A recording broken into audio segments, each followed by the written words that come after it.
importantísimo ver que el poder está en mis manos. Tengo el equivalente de una licenciatura en informática, pero todo ha sido hecho gracias a mi esfuerzo, porque yo sé lo que necesitaba. Y he controlado mi educación en este sentido. Y en la sala de noticias, a veces pues no saben lo que quieren que haga, pero me dejan hacer bases de datos, Python, Ruby, HTML. Yo sé lo que estoy haciendo. Quizá ellos no, pero al final el resultado es adecuado. Mi equipo trabaja de forma autónoma porque yo trabajo de forma autónoma. Quizá la gente fuera del equipo no sabe lo que hacemos, no tienen experiencia. Por lo tanto, es fantástico. Bueno, Nicola ha mencionado esta...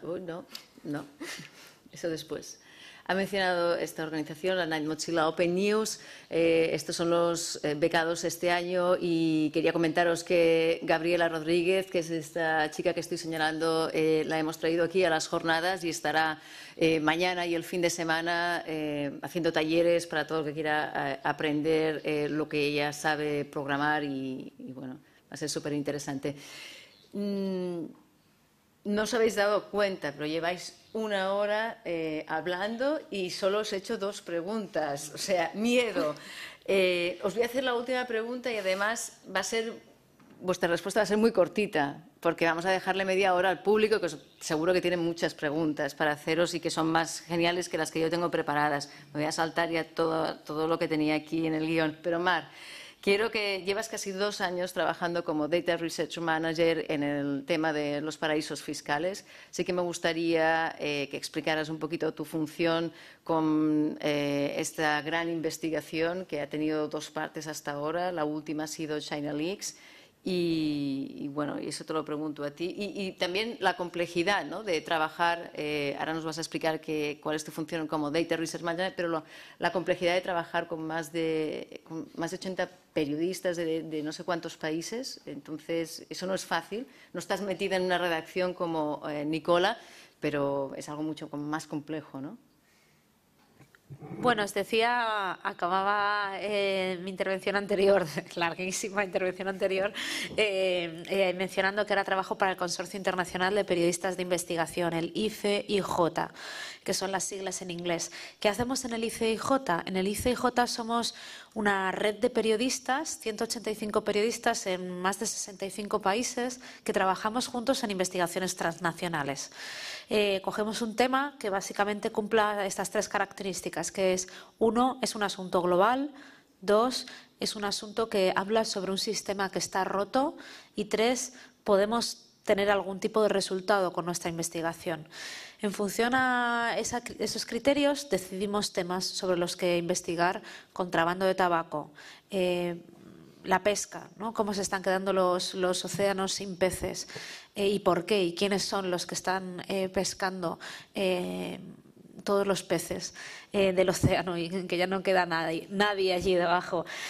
O, por ejemplo, los paraísos fiscales. Esa es la última investigación en la que hemos estado trabajando, se llama Offshore Leaks, filtración de paraísos fiscales, y conecta mucho con esa idea inicial con la que yo me fui a Estados Unidos del garganta profunda, porque hoy en día también tenemos gargantas profundas, pero muchas veces cuando te filtran algo hoy en día es algo electrónico, ¿no?, un archivo electrónico o decenas de archivos electrónicos, o como en este caso un disco duro de 260 gigas de información que tenían 2,5 millones de archivos de todo tipo: emails, PDFs, hojas de cálculo, archivos de Word, y también tenían 2 grandes bases de datos de clientes de personas que tenían sociedades en paraísos fiscales, que por cierto es algo perfectamente legal, pero lo ilegal es no reportarlo. Lo que es difícil es saber si la gente lo ha reportado a Hacienda o no, porque esos datos no son públicos, ¿no? Pero sí que es verdad que cuando te vas a un paraíso fiscal, que son lugares paradisíacos,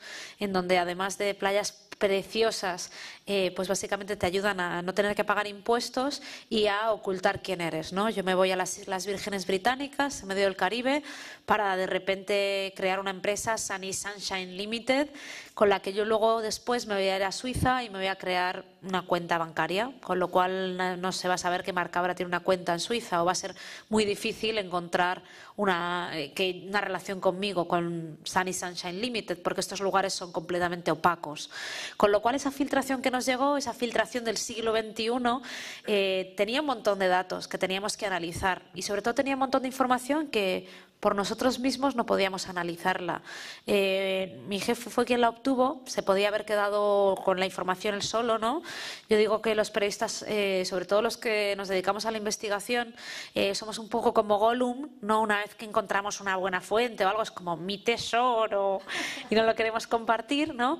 Y podía haber hecho eso mi jefe, podía haber hecho un Gollum y haberse quedado en la filtración él solo, pero él sabía que él no iba a poder mirar 2,5 millones de archivos él solo, ¿no? Y él no iba a mirar quiénes eran los clientes de más de 100.000 sociedades en paraísos fiscales.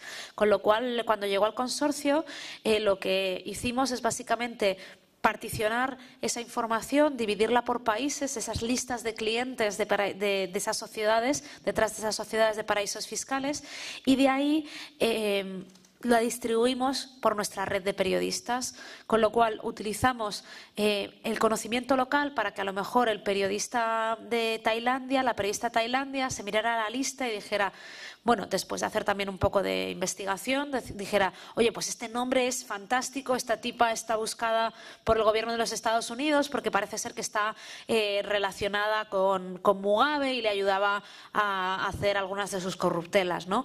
O para que me mandaran a mí la lista de España, y claro, yo miraba la lista de España, había muchos desconocidos, pero también estaba pues Carmen Thyssen, ¿no? Bueno, el abogado de Carmen Thyssen, que luego me llevó a Carmen Thyssen, que la conocemos todos, ¿no? O estaba también Ana Isabel Gamazo Hohenlohe, que es la mujer de Juan Abelló, que es uno de los principales empresarios de este país, ¿no? Utilizando el conocimiento local, pudimos de alguna manera minar de manera distribuida esas grandes cantidades de datos que habíamos recibido, y acabamos trabajando más de 100 periodistas en unos 60 países más o menos. No nos quedamos solo en publicar historias y en publicar con grandes medios como Le Monde, como el Washington Post, como el Confidencial en España, sino que además dijimos, bueno, parte de esta información tiene que ser pública. No somos Wikileaks, no vamos a publicar los 2,5 millones de archivos, pero si estamos diciendo que las estructuras corporativas son opacas, publiquemos parte de esa información. Y entonces trabajamos con programadores y con diseñadores para crear la base de datos que os acaba de enseñar Karma, que está detrás mío, que es la Offshore Leaks Database, la base de datos de Offshore Leaks, que presenta de una manera visual quiénes son estas personas y cómo están conectadas, ¿no? Que yo creo que es un gran valor poder ver todas esas conexiones.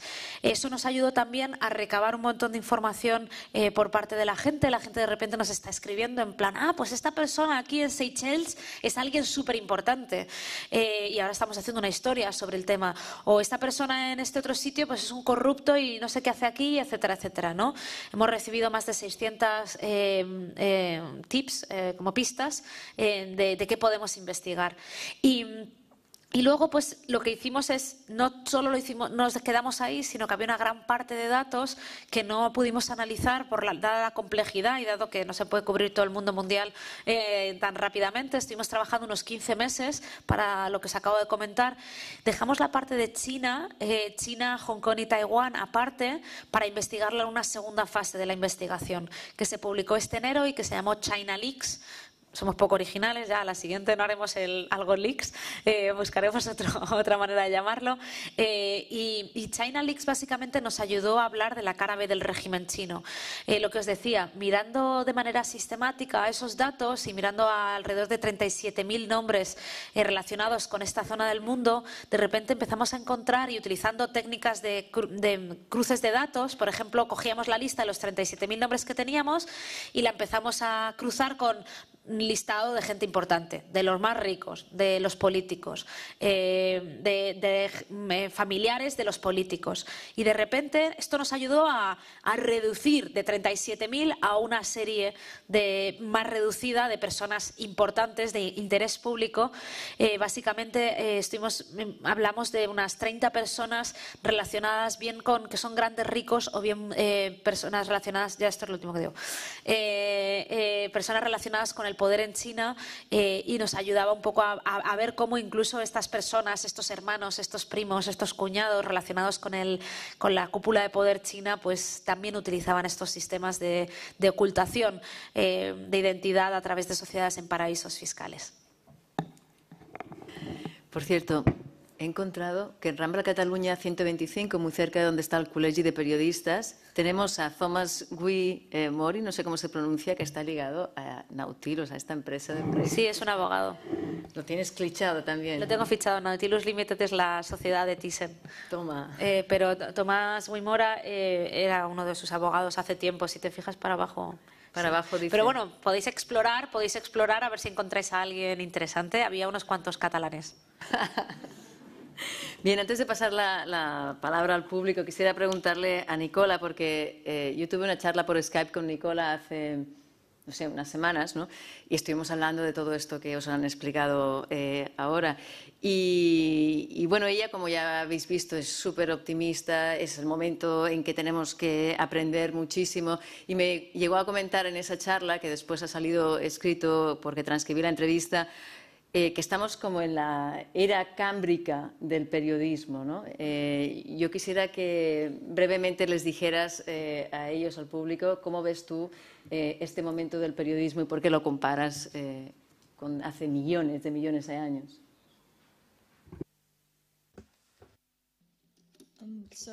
Bueno, mira, yo veo esta era del periodismo como el periodo cámbrico o la explosión cámbrica. Yo tengo un entorno académico, no en física teórica, pero en zoología. Y el periodo cámbrico fue algo que ocurrió hace millones y millones de años.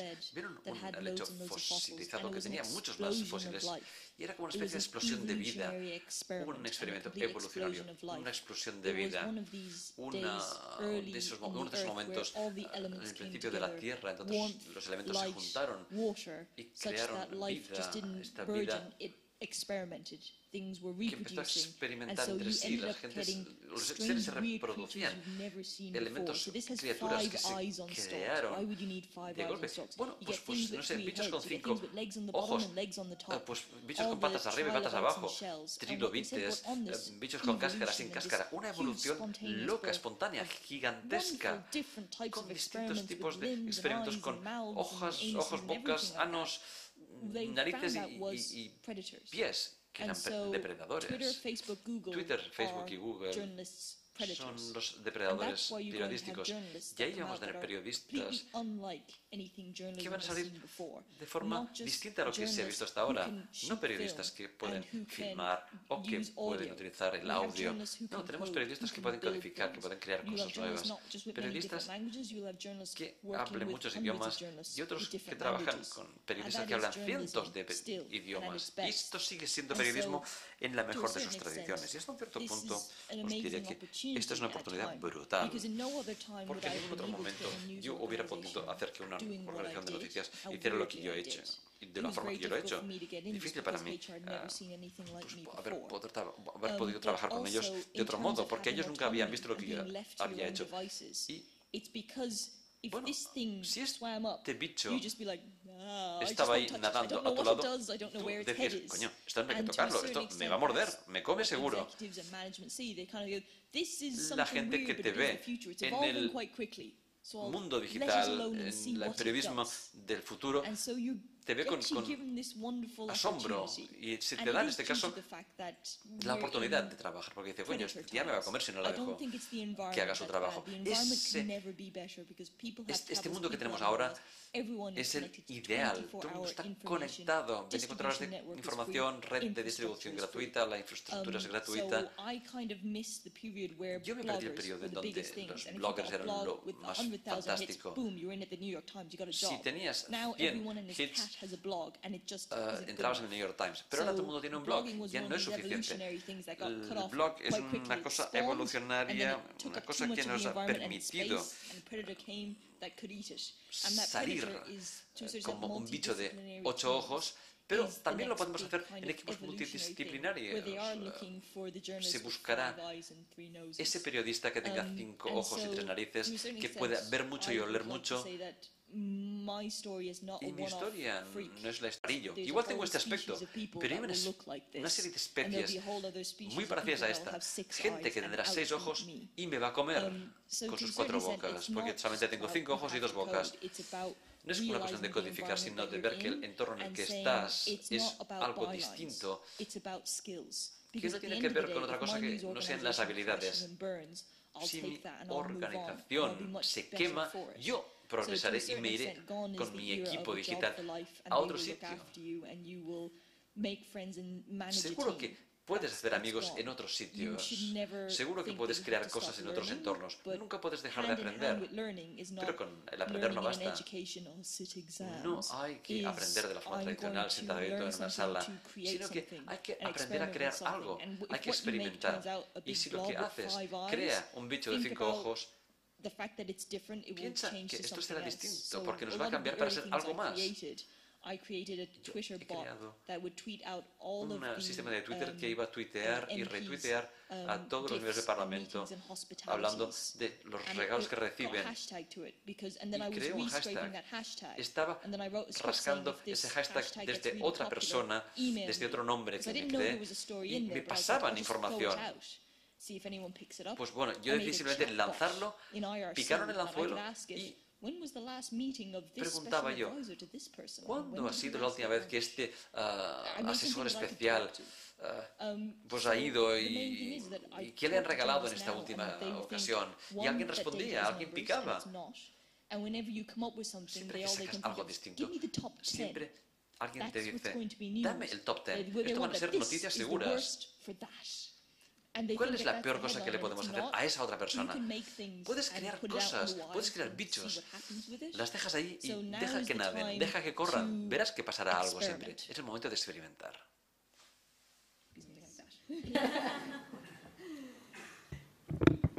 Bien, pues espero que os hayáis pensado muchísimas preguntas. Disponemos todavía de 25 minutos o así.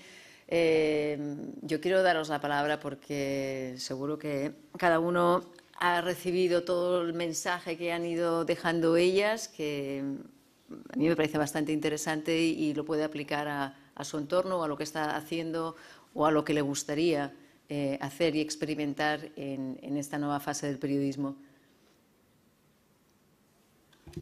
Hola a todos, mi nombre es Gustavo Franco, soy periodista. Y la pregunta del millón, sobre todo a Mar, porque con Nicola, pues como trabajas en medios privados, la respuesta es un poco obvia. Pero en el caso de Mar, ¿quién paga esto?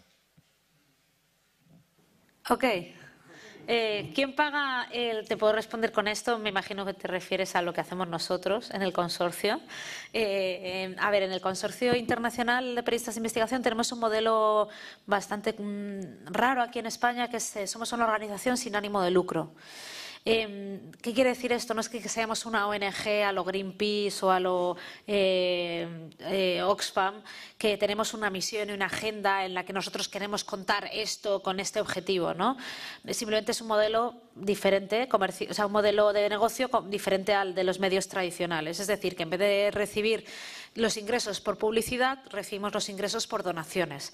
Donaciones de grandes fundaciones, como puede ser, por ejemplo, la Open Society Foundations, o como puede ser la Fundación Ford, o como puede ser una fundación holandesa que se llama Adhesion Foundation, o donaciones de repente personas, mecenas, que aparecen, como ha aparecido de repente un australiano que nos dio $1,5 millones.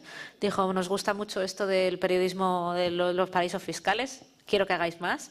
Les parecía muy importante el tema global, ¿no? O sea, como que ahora mismo todos los temas que uno investiga de repente saltan las fronteras muy fácilmente, ¿no? Y le parecía muy importante eso y pues para él $1,5 millones pues no es tanto. Para mí 30 ya es mucho, para él pues son escalas diferentes, ¿no? Y luego también de gente que nos dona. Hay gente que nos dona $10 al mes, hay gente que nos dona un poco más, ¿no?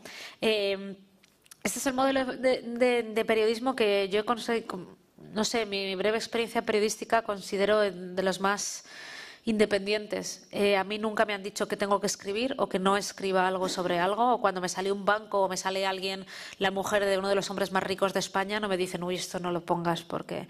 Sin embargo, en medios comerciales, yo trabajé en La Sexta sí que me han dicho qué cosas no tenía que escribir, a qué político no tenía que sacar, y también me han dicho que a ciertas marcas, tipo El Corte Inglés, no la podía mencionar porque es que es un gran anunciante. Así que, pero realmente el modelo de la ICIJ, en Estados Unidos hay unos 70 medios con este modelo de sin ánimo de lucro, un non-profit investigative journalism, pero yo te haría la pregunta de quién financia este tipo de medios. Es interesante, pero es más, ¿qué podemos hacer con lo que hay, ¿no? O sea, me gusta, ya me he apropiado la frase de Nicola de si te dan limón, haz limonada, que me ha encantado, y es verdad, ¿no? Entonces, aquí es muy difícil replicar un modelo así de sin ánimo de lucro, porque allí en Estados Unidos cualquier donación que hagan, si yo dono $100 a la ICIJ, me puedo descontar $100 de mi declaración de la renta, ¿vale? Es como de alguna manera redirigir tus impuestos a donde tú quieras. Y aquí no, aquí la ley de mecenazgo es una ley que te dan 25 o un 35% de descuento en tu declaración de la renta, con lo cual estos modelos, pues bueno, está bien saber que existen, ver cómo los podemos aplicar, pero es difícil. Pero bueno, es más, estamos hablando hoy más de cómo podemos hacer con lo que hay y cómo podemos construir sobre eso. ¿Más preguntas? ¿Cuántas? ¿Dos de momento? Vale. Hola, soy Jimena González, periodista, soy de Venezuela. Bueno, creo que tienen un poco de inversión en paraísos fiscales provenientes de Venezuela, por lo que he visto en el mapa. Me gustaría luego mirar los nombres, a ver si reconozco algunos. No sé si tienen algún periodista contacto en Venezuela que les haya suministrado, si están vinculados a organismos oficiales o el Estado. Y sobre esto quería preguntar si no han tenido presiones de sectores en relación con la información que publicas y a quienes afecta. Porque, bueno, cuando tú sacas dinero a paraísos fiscales y estás vinculado con gobiernos o con ciertas... O bueno, aquí mismo en España, si tú lo sacas tu dinero sin declararlo, pues es un delito. Igualmente, si tú eres funcionario de un... Es decir, si hay presiones de los sectores que no están interesados en que esto salga público o si se han visto afectados, si a través de la red reciben ataques cibernéticos y cómo se protegen, porque la información, aunque es libre, igual recibes montones de personas que no están interesados en que tu información se publique. Una de las cuestiones que para nosotros era más importante era ser transparentes con el trabajo, ¿no? Y es por eso que creamos esa base de datos de Offshore Leaks, en la que incluso no solo podéis explorar las redes, sino que además os podéis descargar el archivo de datos en CSV como una hoja de cálculo y empezar a analizarlo, para que lo pueda analizar cualquier persona y para que cualquier persona también pueda ver un poco la integridad de nuestro trabajo. Cuando uno también crea proyectos de datos es muy importante pensar, y si los vas a poner públicos, es pensar cómo los va a utilizar la gente, ¿no? Y una de las cuestiones que nosotros nos dimos cuenta es que había... Como la gente iba a buscar iba a entrar y iba a decir hilos de mi país, que es lo que dices que has hecho tú, ¿no? Oye, voy a entrar y voy a ver hilos de Venezuela, ¿no? Si te metes en la base de datos de Offshore Leaks, que es offshoreleaks.icij.org, lo primero que te encuentras es una caja como un buscador de Google y un filtro en el que dices y Venezuela, y entonces puedes ver todos los nombres venezolanos. Sí, en Venezuela había varios nombres y entonces pues hicimos como con otros países. Pasamos la lista, antes de que fuera pública, pasamos la lista a los reporteros con los que trabajamos allí. Tenemos varios miembros. Trabajamos con Armando.info, que es un medio de comunicación que hace investigaciones con un modelo también sin ánimo de lucro, y ellos hicieron varias historias. Ahora no recuerdo exactamente cómo eran, pero te animo a que mires en armando.info, tienes todas las historias. Con respecto a las presiones, depende de los países, ¿no? La verdad es que nosotros nos hemos dado cuenta de que el publicar la información, el ser también transparentes con el proceso, como que nos ha blindado un poco ante cualquier problema. Y además el hecho de publicar en tantos sitios, ¿no? Como que de repente la colaboración entre diferentes medios de diferentes países como que nos daba bastante autoridad, ¿no? Y nos daba como una especie de push, de empuje, de empaque, que no habríamos conseguido de otra manera, ¿no? Cuando, por ejemplo, publicamos China Leaks, trabajamos con El País en España, con Le Monde, con The Guardian. Todos los medios, de repente era como una docena de medios bloqueados en China, ¿no? Como que de repente dices, bueno, pues si los chinos están bloqueando una docena de medios internacionales de alto calibre, lo mismo es que piensan que está bien lo que hacemos, ¿no? Con lo cual, el colaborar y el ser varios siempre como que suma. Y particularmente no hemos recibido grandes presiones en el consorcio. Sí que es verdad que en otros países, pues, es de otra manera, ¿no? Y aquí en España, pues yo qué sé, pues por ejemplo, los abogados de la familia Abelló, pues sí que se pusieron en contacto con nosotros a posteriori, después de haber publicado, para ver si teníamos algo en contra de ellos, ¿no? Una pena que contactaran a posteriori, porque les habíamos contactado antes de tiempo para sacar su versión y no nos habían dicho nada. Perdona, aquí tienes los nombres de los dos periodistas venezolanos y aquí en la página que te estaba diciendo Mar de armando.info, el caso de Paraísos en Venezuela. Teníamos otra pregunta por aquí. Antes han levantado dos manos. Aquí.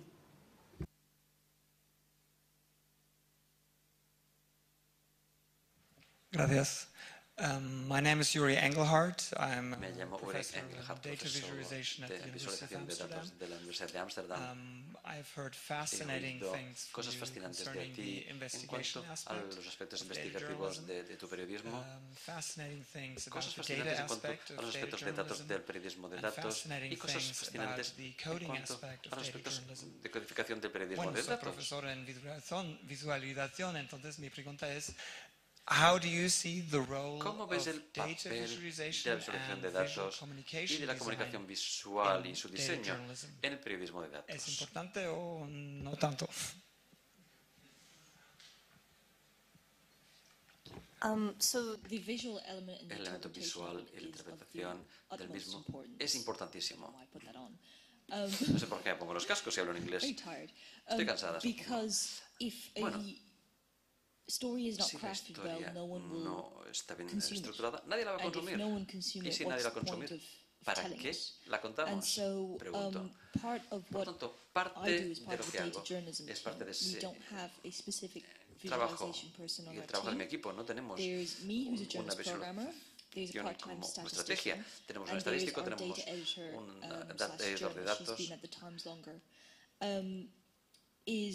Y hacemos brainstorming, lo que vamos a producir, lo que vamos a crear, y gran parte de esto tiene que ver con los elementos visuales, incluso aunque sea algo que es divertido para nosotros, es una especie de juego, hacer que la gente entienda lo que ocurre. Por ejemplo, el presupuesto británico. No es que les vaya a afectar, pero cómo quisieran verlo es algo importante. Y preguntamos, ¿a qué ministro eres? Si les damos un presupuesto de 100 libras y les pedimos que lo asignen a sanidad, educación, infraestructuras, etc. Entonces, en este caso, vuestro presupuesto es más parecido al que tiene este ministro, que es el partido que no les gusta. Y en ese momento, pues tienen que reaccionar, porque hacer algo con el dinero y la política es algo tremendo. Y cada periodista que le toca cubrir una noticia de este tipo se aburre hasta la saciedad. Pero tenemos un dibujante que se llama Peter Brooks que hace unos dibujos increíbles. Sátira política en su máxima expresión. Y al principio era gente que estaba mirando detrás de una valla a la mar de alta. Luego pues se puso una caja roja de alerta. Y cuando estábamos creando esta especie de personaje, pues queríamos poner los elementos visuales de forma muy correcta. Odio las historias que son buenas, pero que se cuentan con un elemento visual que decepciona. A veces salgo a Twitter y digo, la habéis cagado porque lo habéis hecho muy mal. Pero el blog de datos del The Guardian hizo una visualización sobre unos vuelos, trabajamos con el Buró de Investigación del Periodismo y se hizo un montón de trabajo exceedingly good story. Con una historia buenísima. But they did it using a piece of software called Tableau. And the result was a ball of spaghetti, which you could not in any way understand. And I had to give out about it because what I say is that if the story is good, aunque la if you historia put a sea lot of buena, work, aunque hagamos get a mucho developer, trabajo, get a designer, and si no tenemos un make buen something of it, programador y un buen diseñador, irks me. Pues when someone gets something bueno, good parece que and no throws it saldrá into nada. a bar chart or throws it into the only thing Me they can duele en have. el alma Because tirar you've por la done borda so much trabajo work, why are you limiting yourself si at nos the point of limitamos en el contact to momento your de audience? contacto con And nuestra so audiencia. The Times is actually known for doing a The lot of Times very, es very good conocido our por haber paper hecho graphics team and un now buen moving trabajo online de carácter have gráfico. amazing skill. Tienen So unas one thing habilidades I didn't fantásticas. Una cosa que no me di realize is cuenta that when I fue que walked into cuando the Guardian where entré Packet en el Graphics Guardian, team, there was all en el these equipo watercolor gráfico había paintings unos of colores celebrities because one of their designers is famosos a brilliant watercolor painter en and they acuarela. scan those. He paints Y massive lo escaneamos. watercolor Él hace paintings, unos they scan them and cantidad they use them as part increíble of their graphics. de They- trabajo en acuarela so que they se use escanea quite y lo traditional utilizamos de methods, forma but that's tradicional. what looks the best. Pero la verdad es que nos da una imagen So fantástica. doing a sports thing, Hacer don't algo use de carácter icons, deportivo, do no something utilicemos beautiful, iconos, utilicemos algo and precioso. it's the crumb Y that es gets them in the ese door, detallito because el que actually hace que se abran las data-driven puertas. stories, Porque las historias data that's very, very en base a dense, datos is very, a very veces hard to son consume. difíciles And if de you've done digerir. so much work, Y si se ha hecho un you montón de always have to put trabajo, analytics on, you hay always que, have to look at hay the que poner numbers, and what really analíticas, affects the hay que ver numbers cifras. is- Y lo que afecta a las cifras clear es what que it's for from the sean outset, claras, que is se the ve desde journey fuera. very, Si very clear. So it's not el just about transcurso, el camino que se sigue visualization of queda claro, no es what tan it solo looks una cuestión like, de but it's which visualización, buttons sino do you click, qué botones is se clican it para clear ver qué what cosa. am I Queda supposed claro to lo que se next? supone que tengo Is que it hacer clear después. I've taken Queda the claro right turn? si he hecho las And so cosas como one se tenían que thing, hacer. I was very proud and what I Y actually me sentí kind of muy promote more than orgullosa anything else is don't just splash al ver que data no on tan the solo se website. If there's a lot of arroja data, give them a tour datos first.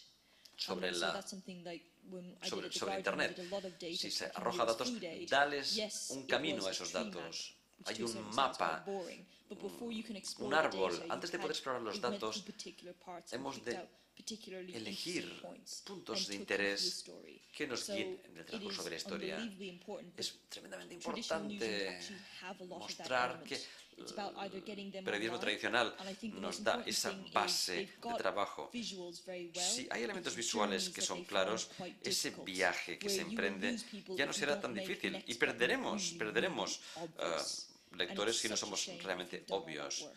Si So hemos it hecho is mucho of the trabajo y utmost importance. lo perdemos por una tontería como esas, la verdad es que nos tiramos de los pelos. Sí. Con respecto a esto. Sí, como me ha mirado a mí también. No, a ver, yo solo voy a decir una cosa. Decíamos que esto era un aperitivo de 4 días de charlas. Realmente estamos haciendo énfasis en lo que somos más expertas, ¿no? La parte más de visualización, que es Mariana Santos, la tenemos hoy en Madrid, con lo cual, por ejemplo, hablaremos mucho más de eso mañana y de hecho todo el domingo nos vamos a dedicar a hacer proyectos de cómo visualizar datos de cooperación al desarrollo, ¿no? En mi experiencia, la visualización a mí me ha servido para 2 cosas, ¿no? Y voy a decir la menos obvia, que es para poder explorar los datos, ¿no? No solo para que lo entiendan los lectores, que de eso ya ha hablado Nicola, sino también para poder entenderlos, ¿no? De repente tienes un montón de datos en una hoja de cálculo y sí, pues te haces el filtro, ordeno, me hago una tabla dinámica, me miro, ¿no? los 10 más, los 10 menos, no sé qué, pero de repente te los visualizas y dices, hostia, y aquí este patrón que se me había perdido, o aquí de repente estos outliers, ¿no? Estos extremos que hay en los extremos, y normalmente en los extremos de repente están las historias, ¿no? Periodísticas, con lo cual la visualización muchas veces para mí es muy importante a la hora de poder entender los datos, de ver lo que hay, de repente, o incluso, como hemos hablado bastante del tema de los paraísos fiscales, para mí era muy importante. Una cosa que no habíamos hecho era hacer un mapa explicando dónde estaban la mayoría de los clientes de nuestra filtración, ¿no? Y de repente lo ves en un mapa y ves claramente que la mayoría de los clientes estaban en la zona del sudeste asiático, que tiene una explicación, porque las empresas que teníamos, una de las empresas que teníamos era fuerte en esa zona, pero también te habla de la importancia que tiene en parte de esa zona, ¿no? O por lo menos que hay bastantes clientes que hay en esa zona que lo utilizan, ¿no? Y entonces de repente solo con una visual ya lo entiendes, ¿no? Y lo pusimos en un mapa público, pero podía haber sido a la hora de investigar, ¿no? Con lo cual creo que te dediques a lo que te dediques, más a programar, más a analizar datos, más a coordinar, siempre unas técnicas mínimas de visualización siempre vienen bien para poder seguir rascando, investigando. Pues tiene que ser ya la última pregunta. Con esto vamos a cerrar esta sesión. Sí, hola, buena tarde. Bueno, si lo he entendido bien, se ha hablado durante la conferencia de que Internet nos ha permitido como vertir grandes cantidades de datos de una forma inmediata y gratuita, por decirlo de alguna forma. Creo que ha sido Nicola que ha hecho hincapié en que esto no solo era positivo para los profesionales o para los periodistas que se dedicaban a buscarlos y a crear historias, sino que también era importante para los ciudadanos que pudieran obtener esos datos y sacar sus propias conclusiones. Mi pregunta es, ¿creéis que están preparados los ciudadanos de hoy en día? Me refiero a los ciudadanos de a pie, los que no tienen estudios específicos o incluso no tienen estudios, si están preparados para analizar y sobre todo entender estos datos, y en el caso de que no, ¿qué se puede hacer para en un futuro subsanar este problema?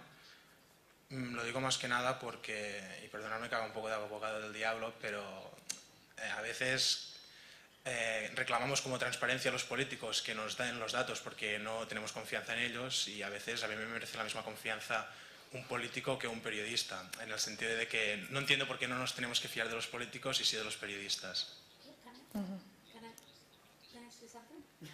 Perdona, es que esto me has tocado en el tema aquí. Mira, yo estoy harta del periodismo L'Oreal, que es el periodismo de por qué yo lo valgo. Me parece que los periodistas nos hemos acostumbrado mucho al porque yo lo valgo, porque yo soy el país y yo te lo digo, y he tenido acceso a unos informes que nunca vas a ver, pero que te tienes que creer que dicen lo que yo te digo. Creo que eso se ha acabado. Y creo que los periodistas tenemos que ser igual de transparentes que la transparencia que le pedimos a nuestros políticos, ¿no? Y yo creo que de eso estamos hablando hoy aquí. Cuando uno trabaja con datos, lo mejor que puede hacer es ser lo más transparente posible con respecto a la metodología que utilizas, e incluso no solo referenciar y hacer un hipervínculo a la fuente de datos original, sino, ¿por qué no?, publicar tus datos, ¿no? Por eso para nosotros, cuando hicimos la base de datos de paraísos fiscales, era importante que hubiera un archivo descargable que tú revisas si quieres y mira a ver si te quieres fiar de nosotros, ¿no? Entonces, para ganar la confianza, efectivamente, tenemos que utilizar las mismas técnicas que le exigimos a los políticos o a las administraciones o a otras organizaciones. Y en ese sentido, decirte, yo no creo que estemos preparados los ciudadanos en general, y menos en España, donde la cultura de la opacidad ha reinado durante mucho tiempo, al principio con una dictadura, luego con una democracia opaca. No estamos preparados para analizar datos porque no sabemos que una hoja de cálculo puede encerrar una historia, no sabemos que una hoja de cálculo puede responder a nuestras dudas sobre lo que pasa en nuestro barrio. Esto es en lo que estamos, y queda mucho de enseñar y de promover la importancia de trabajar con datos, no solo periodísticamente, sino dentro de la ciudadanía. Nosotros en la Open Knowledge Foundation, que es en el grupo español de la Open Knowledge Foundation, que es quien organiza estas jornadas, por eso creamos estas jornadas, que no solo son para periodistas, pero además también tenemos una iniciativa que se llama Escuela de Datos, en la que estamos haciendo diferentes actividades en la que intentamos formar a la ciudadanía, formar a periodistas, formar a profesores, formar a gente de las ONG de cómo se puede trabajar con datos y cómo te puedes descubrir una historia o una respuesta a tu problema dentro de los datos. Y es en esta era de sobreinformación que creo que los periodistas somos más importantes que nunca, porque efectivamente hay un montón de sobreinformación, hay un montón de información en la web, o los políticos juegan a veces a eso, a toma un montón de información y tú encuentras aquí algo, pensando que no vas a tener tiempo de mirar 2 gigas de información. efectivamente, mi madre, mi panadero, mi entrenador de gimnasio no tiene tiempo para mirar 2 gigas de información, pero los periodistas deberíamos tener tiempo para hacer eso. Deberíamos tener tiempo para filtrar y ver cuál es la historia detrás de esa sobreinformación, ¿no?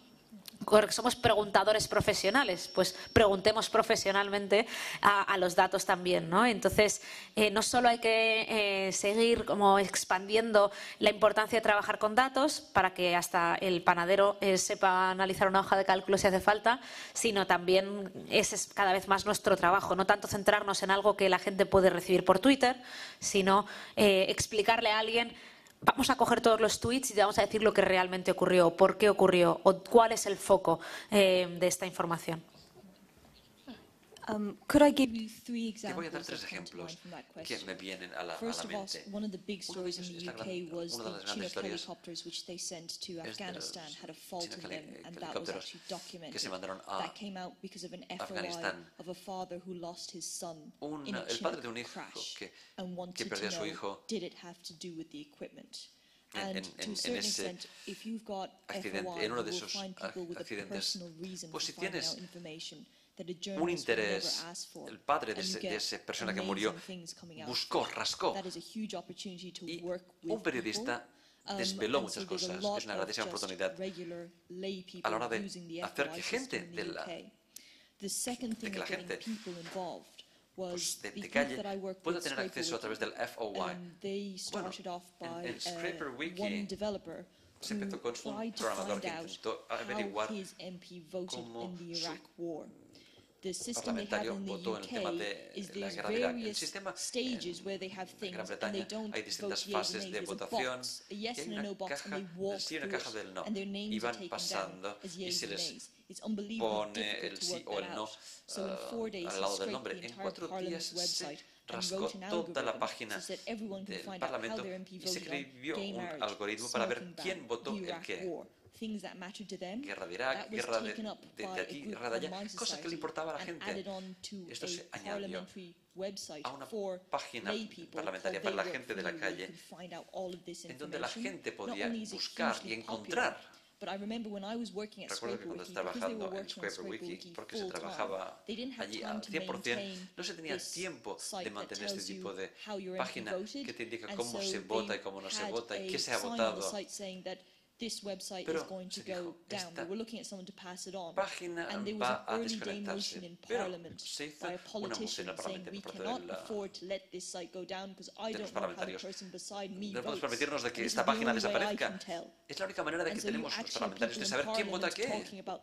La gente del Parlamento utilizaba esa página, una página que iba a desaparecer. Y no podía ser. ¿Ves? Sobre todo con temas políticos y con cosas que tienen que ver con el poder. Hay gente que está muy interesados en su área local y van a seguir y van a perseguir la información. Mi sociedad creó a partir de esa idea.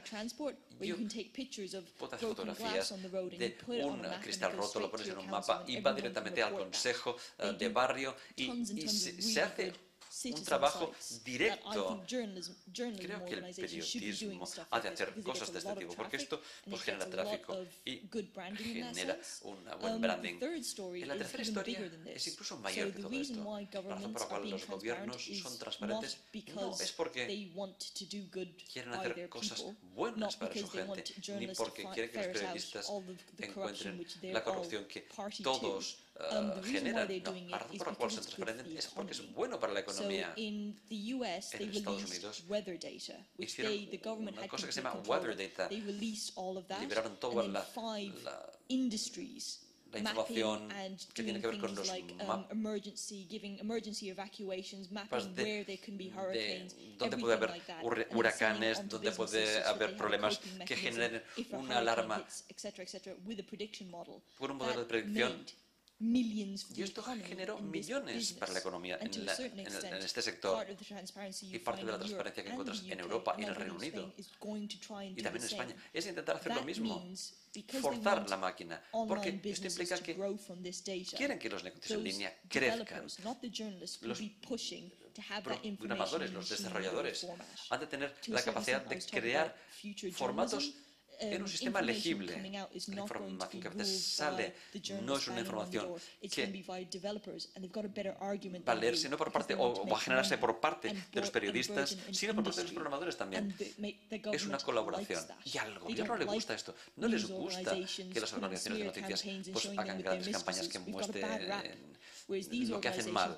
Estas organizaciones dicen, vamos a crear una industria, vamos a emplear 20 personas y todo esto es algo que se generará a nivel local. Y en el Reino Unido todo sale en un formato legible.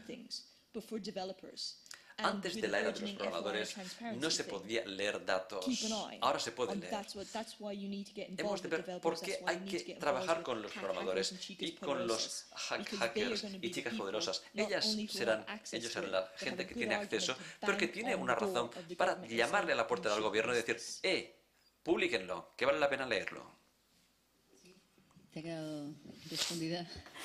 Pues Nicole ha mencionado varias veces Chicas Poderosas, tenía por aquí la página, os la vuelvo a poner. Chicas Poderosas es un movimiento liderado por Mariana Santos, que hasta mañana estará en Barcelona y podéis escuchar su conferencia sobre todo lo que está haciendo en América Latina. Su principal objetivo es introducir la tecnología dentro de las redacciones de los medios de Argentina, de Chile, de Perú, y en menos de un año se ha recorrido, yo diría, que toda América Latina ya. Mar acaba de venir de un encuentro de Chicas Poderosas en Miami, que estáis viendo aquí, y quizás puedes hacer un apunte de qué es, cómo son estos encuentros con periodistas, programadores, diseñadores. Sí, bueno, Chicas Poderosas hemos mencionado también Hacks and Hackers varias veces, que aquí en Barcelona no tenéis. Son unos encuentros en los que, si veis, hemos empezado a hablar de diferentes disciplinas con las que normalmente nos relacionamos los periodistas, ¿no? Yo os decía que descubrí el poder de los informáticos gracias a empezar a trabajar con temas de datos, ¿no? Y yo creo que la clave para el periodismo de datos es trabajar con diferentes disciplinas. Programadores, diseñadores, visualizadores, sociólogos, estadísticos. Y Chicas Poderosas, al igual que Hacks and Hackers intenta juntar a hacks, que son los periodistas, y los hackers, que son los programadores, ¿no? Lo que pasa es que muchos de estos encuentros pues hay mucha testosterona, ¿no? Y sobre todo cuando en los temas de programadores, yo creo que Mariana nos enseñará mañana las cifras, pero era una cosa brutal, ¿no? En temas tecnológicos hay mucho hombre y es fantástico. Lo único es simplemente, la idea de Chicas Poderosas es poder demostrar a las mujeres que también somos capaces, ¿no? No es un evento exclusivista de solo mujeres, hombres no, al revés. Es simplemente un evento que intenta inspirar para decir, chicas, también podéis hacerlo. Decía Mariana que al decir chicas también podéis hacerlo, también venían muchos hombres diciendo, chicas, como por fin mujeres en esto, ¿no? Entonces, Chicas Poderosas se trata de hacer formación y empoderar a las mujeres para que nos demos cuenta de que también podemos tener roles tecnológicos dentro de las redacciones. Y Mariana Santos vendrá mañana, esto os decía, aperitivo, entonces ahí estamos para el primer plato. Mañana con Mariana Santos nos contará un poco más de qué va esto y sobre todo cuáles son los diferentes roles tecnológicos que cualquier persona puede tener dentro de una redacción, ¿no? Y entre ellos la visualización de datos. No os había comentado, y por si no os habéis dado cuenta, las jornadas están coorganizadas entre Mar Cabra y yo, sobre todo ella, toda la parte más de Madrid, bueno, en general, en global, no nos vamos a liar, ¿no? Y yo aquí en Barcelona. Las jornadas están organizadas, como ha comentado ella antes, por la Open Knowledge Foundation, que es una organización internacional sin ánimo de lucro que, en términos generales, promueve el conocimiento abierto. Y eso es lo que estamos haciendo, promover el conocimiento y abrirlo a través de estas jornadas, que ya es el segundo año y que queremos convertir en una cita anual de este periodismo de datos aquí en España, como una cita de referencia, como ocurre ya en Europa, que hay otras citas, y en Estados Unidos. Espero que entre ellas dos, este aperitivo, los que no teníais pensado venir a las jornadas, anuléis todas vuestras citas para mañana y el fin de semana. Espero que acudáis. Tenéis fuera, si no lo habéis visto, estos trípticos que hemos hecho con parte del todo el programa y parte de los ponentes y todas las explicaciones. Nos vemos mañana, por supuesto, en el Centro de Cultura Contemporánea, y yo quisiera agradecer mucho de nuevo al Col·legi de Periodistas y por habernos dado la oportunidad de explicar qué es el periodismo de datos, haber sido este aperitivo de las jornadas, y a todos vosotros por haber venido y por estar aquí. Muchas gracias.